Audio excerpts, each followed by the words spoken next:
Владата од денеска е во оставка, но контурите на новата само се надзираат. Повеќето досегашни министри преговараат за нов мандат. Само тројца се изјаснија дека повеќе нема да бидат дел од извршната власт, а некои тврдат дека се уште не одлучиле. Ништо нема да коментирам, а за сите идни случувања во овој дел ќе донесам дополнителна одлука.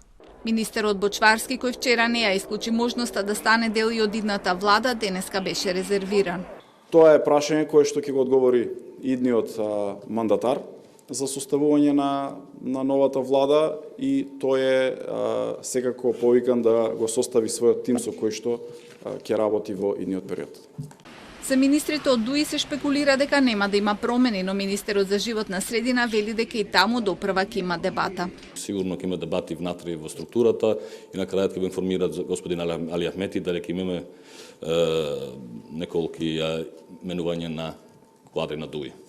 Во меѓувреме оставка си даде и директорот на Фондот за иновации и технолошки развој Коста Петров, кој беше близок соработник на ЗАЕВ. Одлуката ја објави преку социјалните мрежи без објаснување за причините. Петров целосно се повлекува од политиката, вклучително и од партискиот ангажман и му се враќа на сопствениот бизнис. Покажуваат дека и во услови на глобална пандемија